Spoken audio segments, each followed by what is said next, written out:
What's up? Welcome in, Hoge Jahns. Sorry, it's Fishbain and Johns. Johns and Fishbain. Have we ever clarified that, Kev? I think it's Fishbain and Johns because Because I'm replacing Hogue. you are. Okay, Yeah, fine. We'll go with the alphabetical order, if that's what we're calling it. Going with. No. yeah. I think.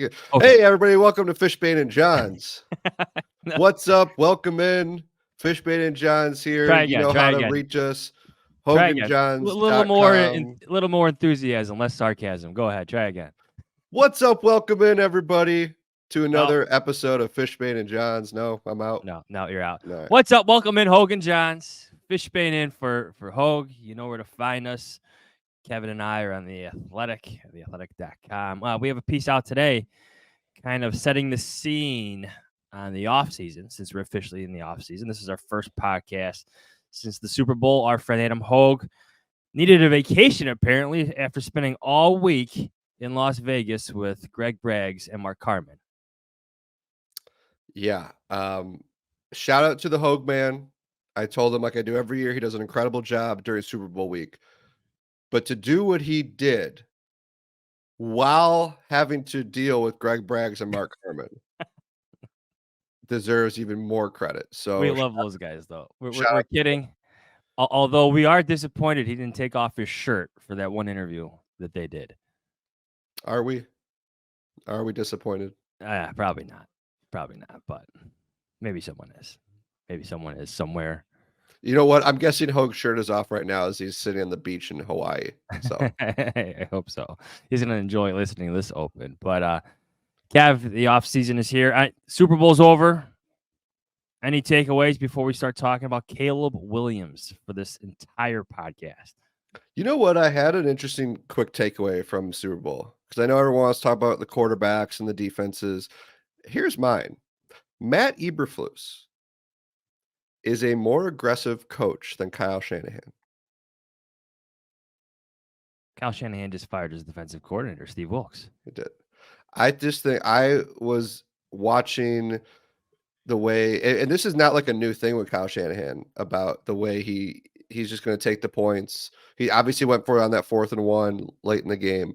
But I just think overall, like Matt Eberflus, and not always right, doesn't always make the right call, but I just think he, especially for a defensive head coach, has shown the propensity to be a little bit more analytically minded and a little bit more aggressive, certainly than we saw from Kyle Shanahan during the postseason. So So that's just a little hot takeaway. you're telling me that Matt Eberflus would have gone on defense in overtime first? That I don't know.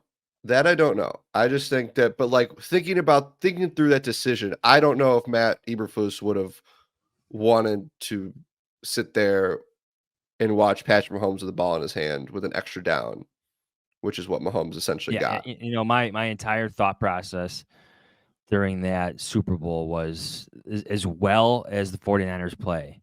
If this game remains close, because these Chiefs weren't the Chiefs of last year. They just weren't. Like, Patrick Mahomes is going to find a way to win this. You have to be perfect to beat that man in the biggest game of football. You just do. Yeah. And, you mentioned our story it's up today, and we've gotten a lot of people commenting, it was the defense, it wasn't Mahomes. It was the missed extra point that wasn't Patrick Mahomes went 8 for 8 on that drive in overtime. 8 for 8. I mean, that is insane. You're talking about an overtime drive to win the freaking Super Bowl, and he was perfect. Like, yes, he wasn't great in the first half. It took a while for the Chiefs to get going. He didn't have that kind of wild season when it came to his numbers.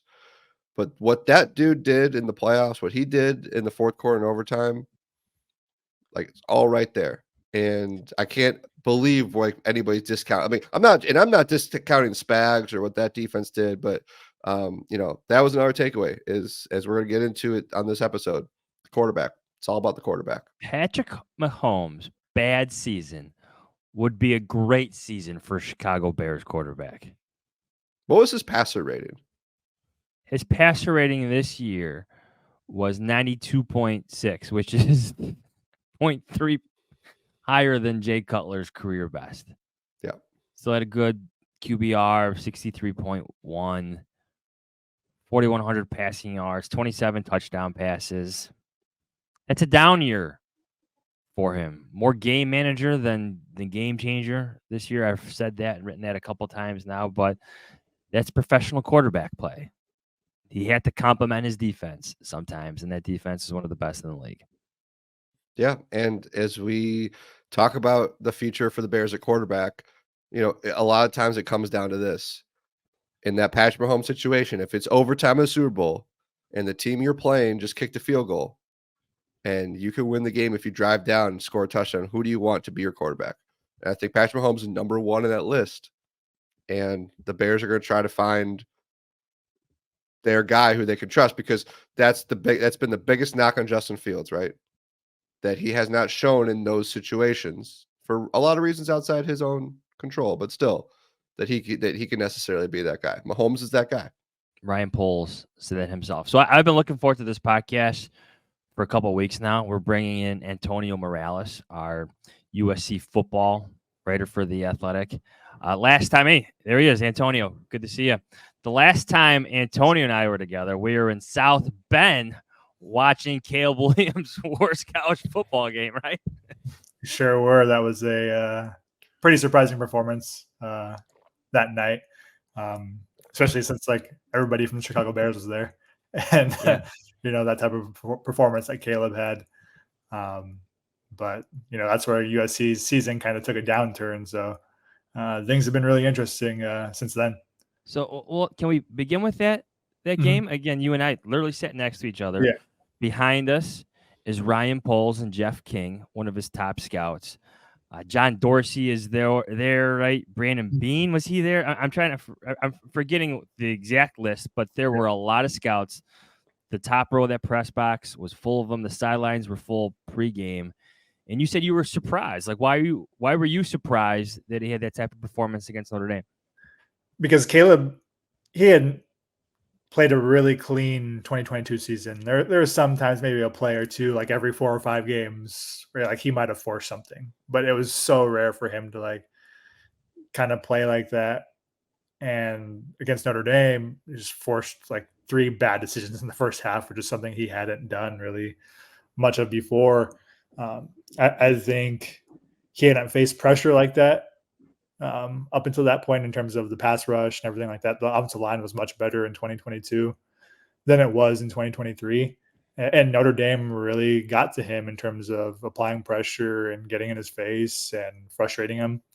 And that was the first time we saw like because the Pac-12 defensive lines are not going to be like what you see in the SEC or the Big Ten or anything. And Notre Dame, they're not like an SEC team, but they're still a really good program and tough in the trenches and tough defense. They put out pros, and they got him off balance, and he just forced so many bad decisions, which was so uncharacteristic of him up until that point.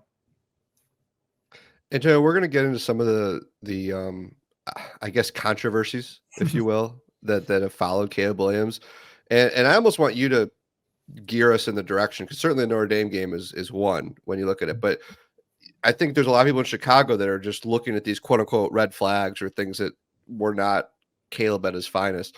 Do you have a favorite one? I'm going to look at the list that Johnsy has together here. You got the fingernail, the painting. You got the after the Utah game, not shaking hands. Like let's touch on all of them. But I kind of I want to know which one from your perspective.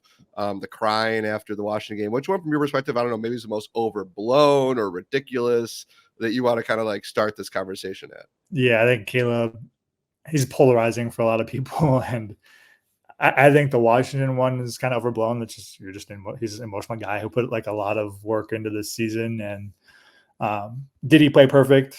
No, this season. Like he needs to play within the structure of the offense a lot more. He played within the pocket better in 2022 than he did in 2023.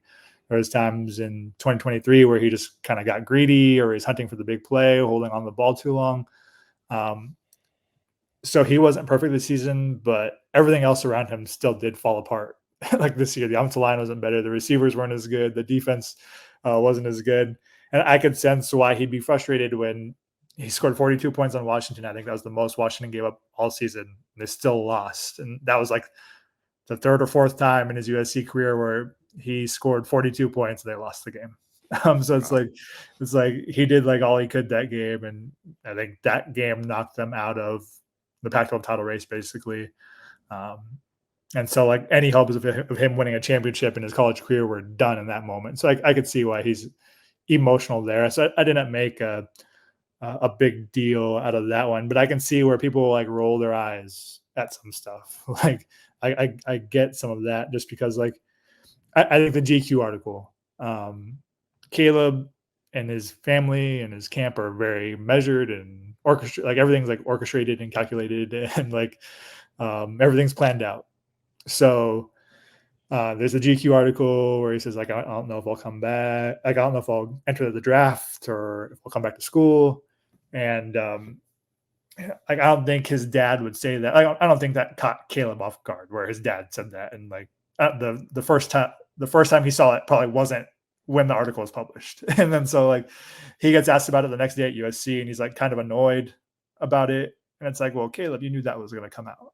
you had to know that was coming, and you were going to get asked about it. Like you guys probably put that out there for a reason. And so now you're kind of getting like upset that you're asked about it and annoyed that you're asked about it. So that kind of stuff makes you like roll your eyes a bit. So I could see how like some stuff is overblown and some stuff's just kind of like annoying. You can read Antonio's stuff, where you can find Kevin and I stuff on theathletic.com. You could follow him on X, or if you still call it Twitter, at Antonio C. Morales. You've covered both years, right, of Caleb Williams. Right? Like, can you take us back, like, to the moment he arrived in LA and just kind of what type of whirlwind that was and how excited everybody was, like that moment, and maybe what last season was like for him, 2022. I mean, his Heisman year. Yeah, there was that transfer process was really drawn out or really long. It was almost like the draft declaration process to where he waited to like the last possible minute to announce. There was rumors about like, oh, he might go to Wisconsin because he was really close with Bobby Ingram's son. Bobby Ingram, the assistant coach for the Commanders, he was the OC at Wisconsin. So it was like, oh, he might go to Wisconsin. He might visit UCLA or something. But everyone knew it was kind of like BS because like he was going to play for Lincoln Riley. Like he committed to Lincoln Riley out of high school and signed with them, played with them for a year in US. Just like everybody, just like he's not going to like not declare for the draft, even though he hasn't officially declared yet. Back in January. So, but when he did, transfer to USC, I just think it like expedited the championship pursuit for Lincoln Riley, and I think that's when people took them more serious as like a contender for the Pac-12 and maybe like a dark horse for the playoffs. So I think obviously that really heightened up the expectations, and then we get to the season, he does really well the first 6 weeks. They lose to Utah, but that Utah game is like where everything was like skyrockets and takes off, and he just becomes like a magician every game, and he drags like a roster that had no business being close to the college football playoff within one game or 3 quarters of the playoff, and he just played so well. His teammates loved him, and I think they still did this past year too. He brought the offensive lineman to the Heisman ceremony. He gifted the team with beats back in the spring of 2022. I think there was some question, like on my part, because he replaced a quarterback that was really well liked within the locker room in Jackson Dart. So I was like, how is he gonna, ingratiate himself within the team? And he did a really good job of that right away when he got to USC. And I think everybody rallied around him that year, and it was very apparent. They came up short of their goals in the championship, but his performance was excellent that season. You touched on the teammate element of it, and going back to our list of controversies, we've got the "we're a team now" comment from the bowl game, which I think has been debunked already by different people that wasn't referencing the fact that Caleb wasn't there. But what was your take on that moment and kind of the hoopla around it? Yeah, I talked to Lincoln Riley in November, like after the regular season closed and they lost to UCLA.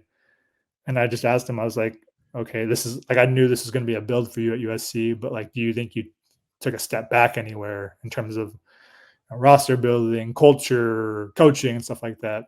He's like, yeah, I don't think it was good enough anywhere. And so I just think the culture kind of slipped at USC last year. And sometimes that happens when you're a team that relies so heavily on the transfer portal. You're just bringing in new guys, 10, 15 new guys every year. And that culture that was really good in 2022 was hard to maintain in 2023. And I don't think that was necessarily about Caleb. They lost a lot of guys to the portal, a lot of big names who didn't really perform to the transfer portal before the bowl game. And then everybody was kind of like crapping on USC and thought they'd get blown out in the bowl. And the defense played better than people expected. So I think there's a lot of guys who hadn't had the opportunity to play before, like getting their shot. And I think it was more about that, and them, because they did play better as a team that game than they did in the regular season. So I think it was more about that than anything directed at Caleb. How about as a reporter who covers this team, like when he didn't talk to the press after the UCLA game, which turned out to be his last game for USC, like how did you view that? Did that shock you? And then what did you make of his comments maybe a few days later after that? I think the UCLA game was like the most egregious one where he didn't talk after. There's been games where he hasn't talked after before that. Like I think after they like killed Nevada and he had a really good game, he didn't talk then. Like, it's Nevada, it was like 66-14. And then against Oregon State in 2022, he struggled for like 3.5 quarters of that game, and then he led the game-winning drive. He didn't talk after that game either. So like the UCLA game wasn't like the first instance where he hadn't spoke to the media after a game, but it was like, this might be the last time we talk to you. And like that, the Wednesday before was the last time we talked to him. And there's like, I was honestly surprised he spoke after the Notre Dame game when he threw the 3 picks. Like I was like, I think there's a chance he doesn't talk. And credit to him, he did. He talked after some other losses like Washington, Utah, Oregon. I don't think he particularly enjoyed it, obviously. But yeah, I think the UCLA one was probably the most egregious example of it, just because it was like, we're probably not going to talk to you ever again. And I think USC might have used a different term that game where it's like, it wasn't like, oh, Caleb wasn't available. It's like, no, Caleb elected not to speak. And so I think they made it seem like, okay, this is his decision to do this, not like Lincoln Riley's or something like that. So yeah, that one obviously pops up, but I mean, in the NFL, he's gonna have to talk every week and every game, so he's gonna have to get used to that scrutiny and that sort of attention. That was what my follow-up, Antonio, is, the wiring of him. Obviously, he has dealt with fame, more fame probably than almost any college player we've ever seen entering the draft. But if he's coming to Chicago, I think actually, USC football market's probably pretty close to being a pro market there, but it's probably still unlike anything he will have seen when he comes in. I mean, he's going to be forced to talk twice a week after games and once in the middle of the week to a packed media room every single week of the regular season, which can be 17 games, training camp, OTAs, rookie camp. I mean, it's going to be a lot, and he's going to get a ton of scrutiny, positively and negatively. How do you think he's wired? Because those examples you listed, I don't know how much of that is USC just enabled it a little bit, or what, but do you think he's ultimately still wired to handle what is to come in Chicago potentially? We'll see. I think he is, but still, it's a we'll see. Like I said, I don't know how much he enjoyed doing the media stuff at USC. I think in a lot of the cases at USC, like once a quarterback becomes a pretty big deal and it's like their second or third year as the starter, they kind of get pretty tired of dealing with the media, just because it's obviously Los Angeles and it's a different market than most other college football programs. So I'm curious to see how he handles it at the next level. I think he could do fine because I think he probably realizes it's more of an obligation as opposed to, an SID asking him, "Hey, Caleb, can you do this?" To where it's more mandated now. Um, so, I'm curious to see how that goes. I think him and Lincoln Riley were both a little defensive for a large part of 2023, just because things weren't going the way a lot of people expected. Um, I think Caleb, he was good in 2022, obviously, in dealing with us and stuff. But I just think him and Lincoln were a little bit more defensive this past year, just because the season had gone kind of haywire. How much did he make up for their holes on their roster? Like, how much did he?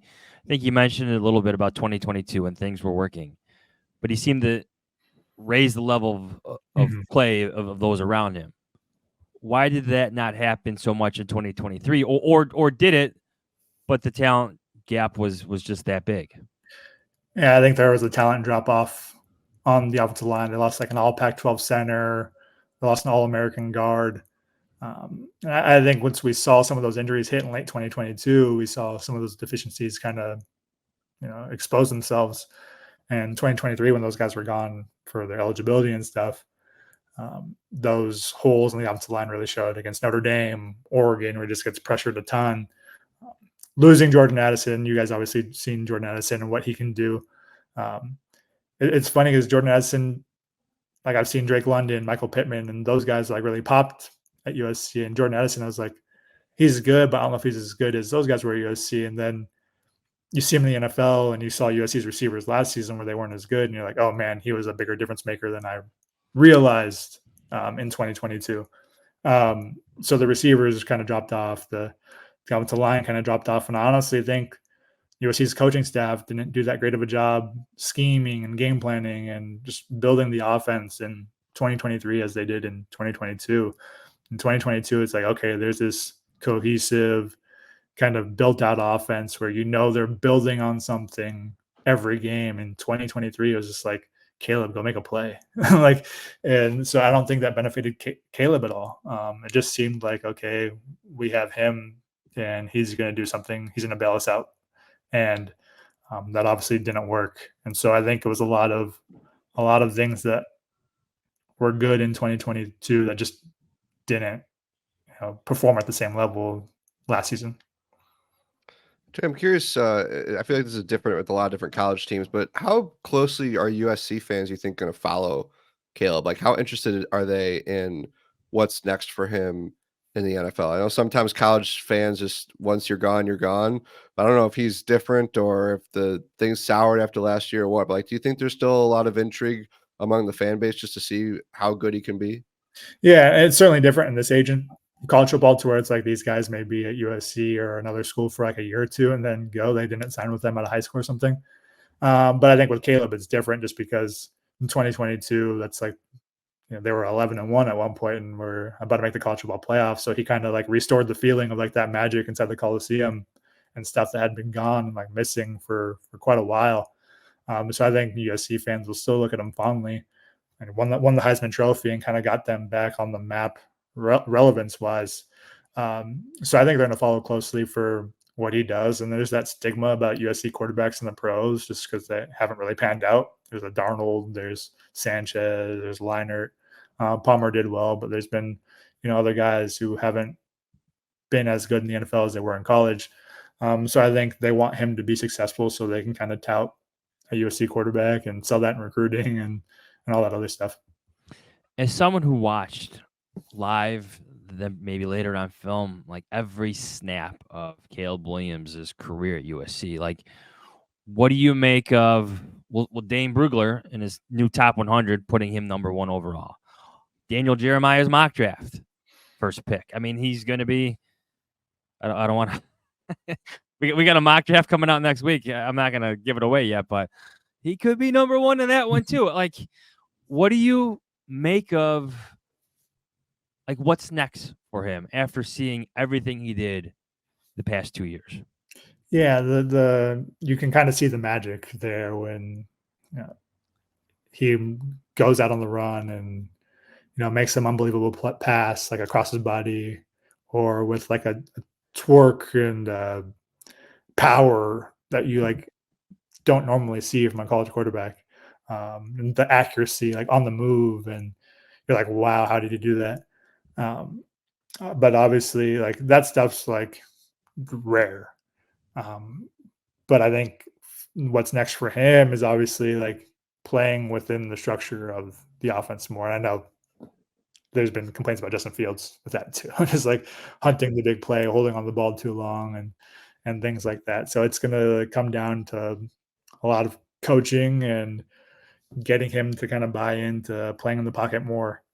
And it was he did it a lot more in 2022 to where it's like, okay, take your 3 or 5 steps and just like let it go. Against Utah, he did it when they played at Utah. He did it a bunch, and even when he like badly injured his hamstring in the Pac-12 title game, he was doing it.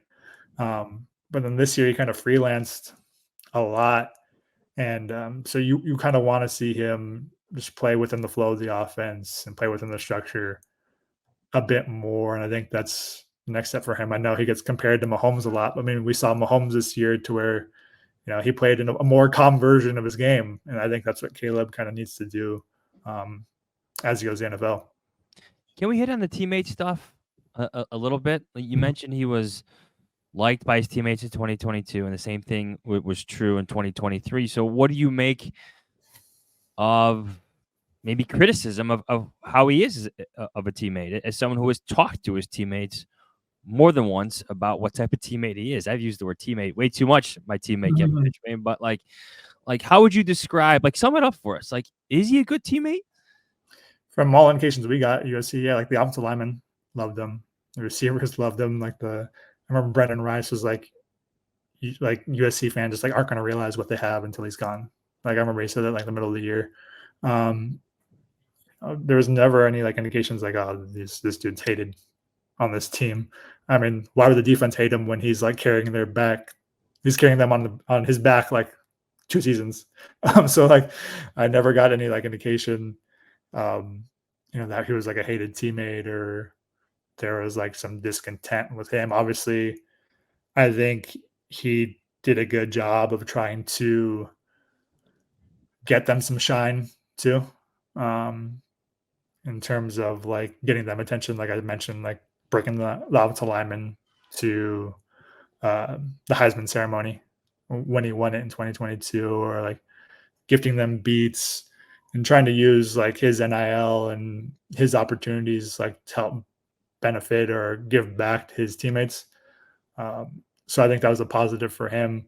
But obviously it's different in the pros when you're leading grown men who, are kind of, they have Justin Fields there and they may be more partial towards him. And so it's just a different environment, different stakes. It's like guys are getting paid and livelihoods are on the line. So I'm sure it'll be an adjustment for him. I'm curious to see how the leadership stuff goes. Just because USC season, like I said, went off the rails this past year, and like there was no leadership that really stepped up and stopped it. So like that's an area where he'll have to get better as well. So I'm just curious to see how that progresses. Yeah, I was going to ask you about that. Like, is that part of his makeup, part of his intangibles? Like, is he a natural leader? I think you and I talked during the Notre Dame game. Like when they're breaking down the huddle, Caleb Williams is outside, almost like stretching with other teammates. Like that kind of stood out to me. And there are other examples of certain things like that. I don't know if it's overblown. I think some scouts will tell you it's overblown, but as someone who's covered him again for 2 full years, maybe take us through the leadership traits he may or may not have. Yeah, I think that's a big question, because like things were going well in 2022, so it's kind of easy to lead, especially when he's playing so well and the team's having so much success. In 2023, that just didn't seem like I said, there was no like leadership to step up, not just from him, but just from the whole program to kind of stop what was going on. Because they lost 5 of the final 6 games of the season, and it honestly could have been 6 of the past. It could have been 6 in a row to end the year. They're very close to going 6-6 or missing a bowl game. And I just got the sense with it, like in the program, just like talking to people, that like it was almost like the media saw these problems and like the team publicly like didn't want to like believe their actual problems in terms of like, oh, we're not playing this bad, blah blah blah blah blah. And so like I said, they're very defensive, and I think that's an area where they'll, like Caleb and everybody else, will have to grow in terms of their leadership and all that stuff. And Tony, I'm always fascinated by how folks who cover college for a living handle the way the NFL draft machine operates, right? Like I remember, for example, a Chicago angle when Mitch Trubisky was drafted and like talked about as a top pick. People who covered college football were like, "Why? Like, what is it?" Not the case of Caleb, but I think that if this was a year ago and Caleb was eligible to be drafted, there wouldn't be any of these Yeah. talk about red flags. And as someone who followed him, who covered him, who saw us, what's just like your observation about this NFL draft? I mean, shoot, all the questions we've been asking you, but all the different things that NFL draft people are going to pick apart. So you have the people who say this guy could be Mahomes to this guy could be a bust. Like, what's just your purview of all of that? Yeah, it's just kind of wild. But like you said, like if you give people a year to kind of like look over everything and nitpick, it's kind of expected, at this point. And I knew a year ago it was going to be like this with Caleb, just because, like I said, he's a polarizing kind of guy. When he paints F Utah on his nails, like I knew, I was like, when the draft comes, people are going to bring that up all the time. Like it's going to be like nonstop, because there's going to be people who don't care and there's going to be people who like hate it. And the fashion shows, there's going to be people who talk about like, oh, how distracted is he? Like, does he really care about football? And all of the photo shoots and all this other stuff. And he's like the first real face of NIL in college football. So you knew like there's gonna be questions about that and like where his commitments are. So I think it's kind of expected at this point, and just seeing these guys go through the process, and like Caleb's different. He has his own PR team. I think the first time I texted his dad to talk for like a story, his dad said, well, let me connect you to his PR team. So it's like you realize 2 years ago, like, okay, this is somebody who's going about this in a different way. And I didn't cover Bryce Young, but I was very close with him. He was committed to USC for a bit, and that was like before like NIL and all that stuff. So how his family went through the process was like pretty different than Caleb's. So just like this new age in college football and, the draft stuff, I kind of saw it, knew it was going to be coming and knew it was going to be like this. So his father, and this is my last question for you, like, it was the GQ article where he said that, Caleb doesn't have to come out. He could try to pick the right situation. And I think everybody got like Eli Manning vibes. Yeah. I guess in your experiences, I guess, like how much around was Carl Williams, and do you think his influence is something that teams have to have questions about going forward in the NFL?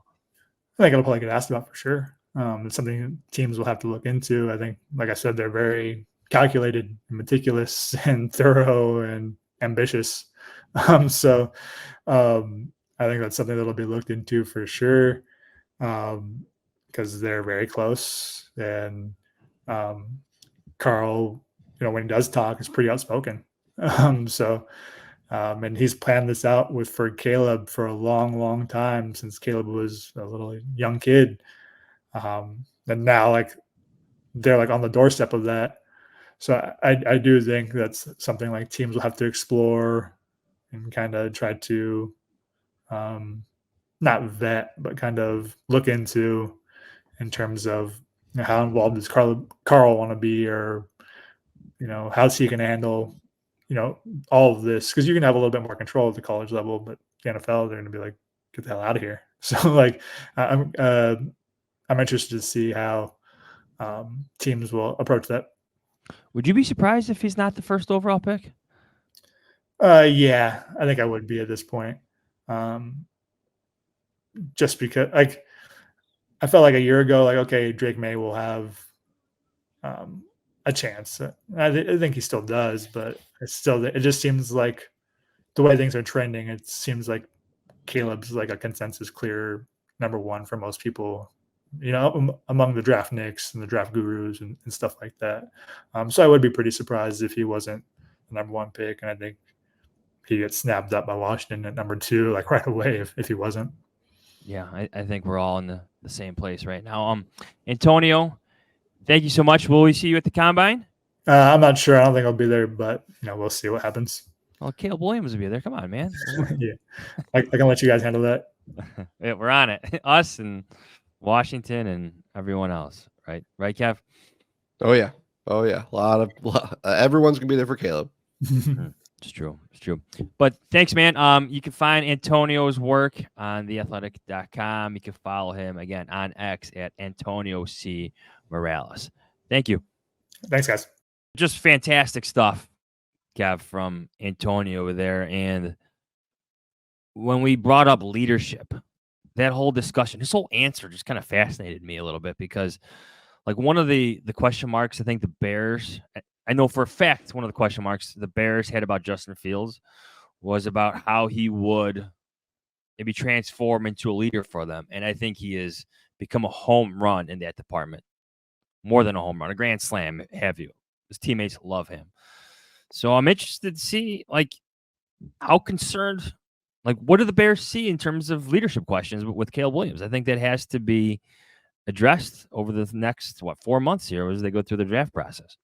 Yeah, and certainly talking to Antonio, there are some things that have been blown out of proportion about Caleb Williams. And he said he thinks the offensive line, a lot of those guys really liked him. I didn't know that whole element of that, how Jackson Dart was like a beloved player in that building, and Caleb Williams had to come in and win everybody over. And I always say this about if someone's going to be replacing Justin Fields, like, as long as that guy plays well and works hard, it's going to be fine. But yeah, it's all interesting. And I thought the other thing too about this transition to the NFL, and I'm sure I've said this in this podcast before, and he brought it up about the NIL. Like, we've never seen a prospect like this in our entire lives, right? He's made millions of dollars already. And like, he's just different. And this whole attention that's going to come with it is just unique. And you and I both know the Bears are going to make sure that he can handle the scrutiny, that he can be a leader, and that he can, because the other thing I didn't ask, and Tony kind of touched on it, so I didn't ask him about it. How's he going to handle losing? How's he going to handle adversity? Because I tell you what, Johnsy, if the Bears select Caleb Williams and he loses a game as a bad game, and he doesn't handle the media part of it as well as you'd like, understand it's a tough situation, like, it's going to be bad. And I think Ryan Poles alluded to that. They got to find somebody who's with the toughness. And it could certainly wind up being Caleb, that he does have that toughness, and maybe we're underestimating him. But for any quarterback the Bears select, that's going to be a huge part of the evaluation process. I think it's been forgotten that he did bring all his linemen to the Heisman ceremony. Like, I forgot about that. To me, that's a sign of leadership. Like, that's a sign of connection with the guys that are literally in charge of blocking and protecting him. It's like, it's never a good sign when your offensive lineman don't like you. And by all accounts, talking to Antonio, his teammates did like him. So, like, there's a starting point for becoming a leader, winning over your teammates and whatnot. And you're right. I think it was Josh Lucas, friend of the show, who brought it up not too long ago, that, like, this is, like you're mentioning with the NIL, it's going to take like almost like a forward thinking scouting department to really go through all this, because this is all new. It's a whole new era of evaluating college prospects. The transfer portal has changed things. You used to like seeing college kids who stuck it out and earned their starting spot, right? That doesn't happen anymore, especially for quarterbacks. They leave. They go other places. Bo Nix is a good example. Like, it's interesting. There's a lot of things for teams to get through, especially with how different like college evaluations are now. Yeah, The college game is different now. Right. Of the top 6 quarterbacks, if you include Spencer Rattler, only Drake May and JJ McCarthy spent their whole careers at their colleges. So yeah, I mean, this is just, again, you're right. It's just going to be an era. On the other, the one thing too, from a scouting perspective, you've got more people you can talk to, right? Because you know how deep this stuff goes. I mean, you're talking to trainers, you're talking to assistant strength staff, you're talking to academic advisors. Well, for a lot of these guys, you have 2 entire universities of people that you can talk to and find everything you know. Because I do think the Bears are going to want to know every little thing there is to know about all these quarterbacks before they make that decision. Like there's like the new way to approach this because again, the college game is different, but I like putting quarterbacks through the old Bill Parcells metrics for like evaluating quarterbacks. Remember this? Like, because Trubisky really didn't hit many of them, right? Be a 3-year starter. This is the old Bill Parcells metrics for like drafting a quarterback. Be a 3-year starter. Caleb Williams, yes. Be a senior in college. No, he's a junior. But as we know now that there's like there's so many like levels to this because the transfer portal changes everything. There's 23-year-olds. There are college prospects who are 3 years older than like JJ McCarthy, who stuck out 3 years at Michigan. It's just different now. Graduate from college. Caleb Williams is not done yet. That, as far as I know. Start 30 games. Caleb Williams hits that. Win 23 of those games. Yes, he hits that. Post a 2-to-1 touchdown to interception ratio. Caleb Williams hits that. Complete at least 60% of his passes thrown. Caleb Williams hits that as well. Big tuna coming through. Yeah, it's, I think the other thing about this is I find myself like, usually when we go, like, because unfortunately we've gone through this multiple times, like trying to evaluate some of these quarterbacks the way the Bears are. It's like hard to just like the Caleb Williams things are so interesting because we've all seen him play. Like, we all know how good he is. And then you see all this other stuff off the field and you start to wonder, but like, is that really him? Or how much of that is just today's society that you just see everything's on social media. And, it's the whole thing's going to be fascinating. And maybe they pick him and he just comes in and there's not a whole lot of outside stuff and he just is a good quarterback. Wouldn't that be nice? To just good from day one. Yeah. I just don't know. Somebody in the comments of our story today was trying to, bait me into comparing him to like what he'll like if he'd ever be as good as Aaron Rodgers. I'm like, I don't know. Does anybody know? Like we like you don't know with any of these guys because I think we've seen with quarterbacks. You use Patrick Mahomes as an example. Where you go is so important to who you become. My least favorite criticism of like draft prospects is he's not a sure thing. They're all not sure things. There are so many layers to this. It's about situation. It's about coaching. It's about the players around them. Do you know who was supposed to be who was a sure thing or was supposed to be a sure thing was Roquan Smith. Like that day, like there were no questions. Now Roquan Smith, to his credit, has been phenomenal in Baltimore and he was phenomenal in Chicago. But it was not always easy in Chicago. And there were things that happened to Roquan Smith that staff did not think was going to have to deal with. They thought this guy is perfect. And you're talking about the mysterious absence. Mysterious absence. You got mysterious healthy scratch. I should say there was a whole year of problems. And then he represents himself, and obviously those. I mean, shoot, if you told, I'm sorry if it's going on a tangent, but like the statement that Roquan Smith put out the day he asked for that trade, could you imagine the day he was drafted? If you told anybody in that building one day this is going to happen, they all would have said, "No way, not this guy, no shot." Right? It's just you never know. You try to find out everything you can so you could feel as confident as possible, but as you said, you're right on. There is no sure thing. I think he got his Bears playbook, his Bears They did. iPad stolen like a month Stolen. into the job, right?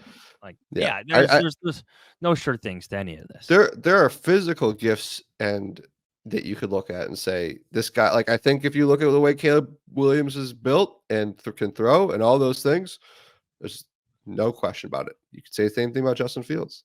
There's no question about his physical abilities. You could say a lot about a lot of players. But at quarterback, like there's just so much that goes into it. My least favorite commentary right now about the Bears quarterback situation. Just because you take Caleb Williams doesn't mean you can't build around Caleb Williams. Like there's this whole argument that let's just build this amazing roster around Justin Fields. Like I get it. Trading the first pick might help with that, but there's still great opportunities to build around Caleb Williams if you happen to draft them first overall. There are. He starts with the number 9 pick. Then it goes to trading Justin Fields. Oh, yeah, you have 2 twos next year in 2025. There's so many other opportunities here. You know, Johnsy, and I will probably say this 10 times between now and the draft. If the Bears did not have a number 1 pick, we would have entire podcasts dedicated to the guys that could take at number 9. We would have stories. We would have so much covered. And we're still going to have a lot of coverage, don't get me wrong. But they have a top 10 pick. They also could trade their current quarterback and get another premium round draft pick. Like we are understandably focused on what they're going to do at number 1. They have a number 9 pick in the draft, right? Like we would be ad nauseum breaking out all of these guys all the time, if not for they have a pick before that. So, and oh, by the way, they're top 10 in cap space heading into the season. And oh, by the way, they had a top 5 defense the last 7-8 games of the year. They have a number 1 wide receiver. So, yeah, like this is not Caleb Williams coming into the 2023 Panthers or whichever quarterback they potentially take. It's not Mitch Trubisky coming into the 2017 Chicago Bears. Right. Now, With it's John not Fox, Patrick. Al Loggins, yes. Yeah. It's also not Patrick Mahomes coming into the 2017 Chiefs. Okay, that's one of my least Right. favorite things. You cannot replicate that situation. It's like virtually impossible. That was a perfect storm. But like this is you're right. They still have to build. They still have a lot of work to do to make this team what it needs to be. But look, you hit on that quarterback spot, and it just makes everything else easier. You just have to find that guy. Yeah. Yeah. And I think, unfortunately for Justin Fields, like everyone's like, well, just add this, add this, add this, add this, and then it'll be good with Justin Fields. Well, the great quarterbacks, you don't have to do that with. You just don't. I mean, I hate keep continuing to bring it back to Mahomes, but look who he was playing with this season. That's why they had their struggles at times, and they still won the Super Bowl. Yeah. Yeah. DJ Moore is produced with every single quarterback he's played with. Yeah. Oh, yeah. Yeah. Yeah. In 2017, Only 2.5 months to go, by the way. I know. In 2017, Alex Smith had his career best year. Had more than double wins than losses in his first 5 years with the Chiefs. And he had Andy Reid, he had Tyreek Hill already there, Travis Kelce. It's just a perfect storm of just an amazing situation to walk into, right? You can't replicate that. At least the Bears, it's impossible for them to replicate that situation with what they currently have. Yeah. And also, like, I get why Caleb is the one we talk about, but my whole thing is from a GM's perspective. It's me. You take the best quarterback, and it's possible that at 2 months from now, the Bears come out of this process and decide it's somebody else. I don't know if they will. It seems unlikely, but it is possible. I'm just keeping the door open for that, and then maybe then they could, trade back or something. But I just think that like you would just have this golden opportunity to pick the guy, and you passed on it last year, and I think we all understood it in the moment. But it's just that's going to be this is a class that's going to be really hard to pass on when you have the number 1 pick. Yeah, it really is. Even if you trade back to 2. Hello, Drake May. Even if you trade back, like if you wait to 9, hello, JJ McCarthy, who Yep. seems to be expectedly winning some teams over already. I think he's going to be a top 10 pick. That's going to be I my agree. February hot take. I think teams are going to fall in love with him. So when I did my Bears beat reporter draft series, where I went and saw Caleb Williams and Drake May, I started to ask around the league, and like JJ McCarthy was the other name that came up, and like the instant reaction I got, like, why are you watching JJ McCarthy? You're just there to see Harbaugh. No, I was there to see JJ McCarthy. You know why? A lot of people that I trust who are employed by teams around the league told me to go see JJ McCarthy because of what they think he could be at the NFL level. And I know there's some homerism here. He's from Nazareth. He's a local kid and whatnot. But yeah, at least top 15. You said top 10? Mm-hmm. Bold prediction. Bold prediction. JJ McCarthy top 10. Cole Kmet touchdown catch in week 1. Bold prediction. Are you ready for 2.5 more months of this? I'm hoping that the combine allows us different conversations about this a little bit, because we'll like know more about these guys and hear more about these guys, and then maybe the pro days offer like another level where we can kind of change the conversation a bit. So yeah, I guess. Look, you know me. I love the draft. I do.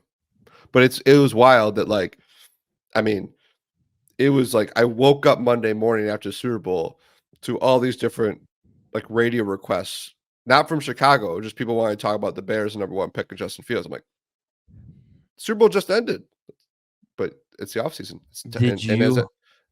Yeah. Speaking of interviews, did you see Jared Payton's interview with Kevin Warren? I've seen clips of it. I've not sat down to watch it. It is now the most recent.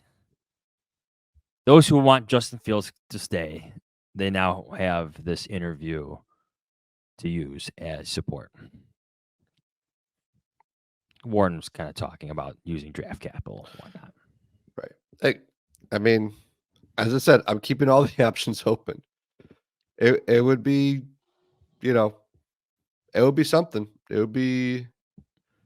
Couldn't you picture Justin having this like smirk as we all walked into the media room the first day of OTAs? Like, you guys all thought I was going to be gone. You all had me traded to Pittsburgh or Atlanta, and here I am, and look at all these new toys I have. That'd be kind of fun. Yeah, it would be. It would be. Do you think you would have the 5th-year option, the $22 million that come with it then? Yeah, you have to. If you keep now, you're all in. Now you're all in on that. Yes, you have to exercise that option. That is your situation you chose. You're all in on that. Or situation. you do a Jordan Love contract or something. I mean, you have to do that. But yeah. Again, it could happen. I'm not ruling anything out, Johnsy. It is Valentine's Day. It is. Anything can happen. All right. Well, Fish, thank you for filling in for a sunbathing Adam Hoge on the beaches of Hawaii after a busy week in Las Vegas. But just great stuff from Antonio. Again, follow him on Twitter at Antonio C. Morales. Read his stuff on theathletic.com. Tons of stuff there about Caleb Williams if you want more information on the potential first overall pick. That's it. We'll be back next week. I think we might be talking about another quarterback next week, Kevin. So stay tuned. Northwestern's Ben Bryant. Who is that? He's a Las Vegas Bowl champion is what he is. The more you know, the more you know. But thanks for listening. You know where to find us, theathletic.com. Follow Adam Hoge stuff on allchgo.com. Get our swag, the merch on HogeJahns.com. Almost said Obvious Shirts. Obvious Shirts provides our gear. And that's it. Please rate and review the podcast. Hit that subscribe button on YouTube. You know the deal. Thanks, everybody. See you soon. See ya. See ya. See ya.